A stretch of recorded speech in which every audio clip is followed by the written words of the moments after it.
adalci ake bi da gaskiya, idan kotun addinin musulunci za ta yi aiki da gaskiya, babu wanda za a kama a cikin faɗin ƙwaryar garin Kano sama da kai, saboda yara ƙananu da suke shigowa ake musu wani irin abu wanda daman na faɗi idan aka kai ni kwano ina da kishi akan 'ya'ya mata.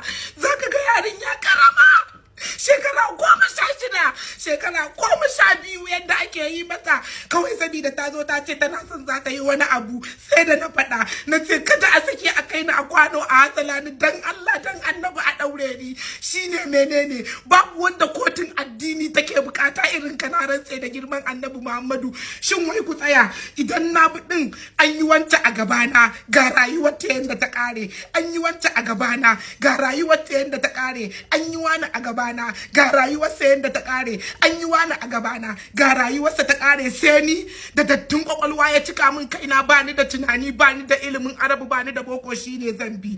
Ai duk abin da mutum zai bi nasararsa yake dubawa. Idan ka hango baka da wani abin da zaka samu sai taɗewa daga ƙarshe, hakuri da shi ya fi shi. To na zaware kaina na zaɓi in zauna a haka. Babu wanda kotun addini, in dai addinin za a yi, addinin musulunci take bukata a ladabtar sama da wannan dattijan. Shi kaɗai kotun addini. Wallahi tallahi a yau bigire aka ce farko menene, tun daga farko wallahi idan aka wannan bishiyar taka ita kaɗai za a sare, wallahi duk kowa sai ya shiryu, duk wanda ake tunani sai sun shiryu. Amma muddin da kai ƙananin yara da ake lalata su saboda cikon burin su, da ake tozarta su, wallahi tallahi ba za a daina ba. In dai kana na shine zaka fake ka koma gefe a ringa cewa ana aiki da addinin musulunci. To wannan istidla'i da wannan ibtila'in da aka taro, mahaukaci ne yana kwance aka ɗauro sa, gubar da take zuciyarsa lokaci yayi da zai zubar da ita.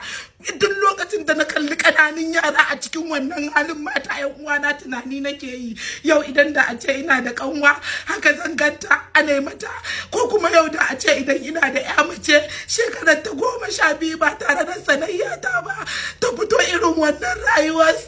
Kai wallahi tallahi akwai sake, kullum ana ta ikirari a wa addinin Allah hidima, ga wanda ya kamata a ɗau mataki a kansu. Ba na nadama a rayuwata, kuma wallahi tallahi ban san menene tsoro ba.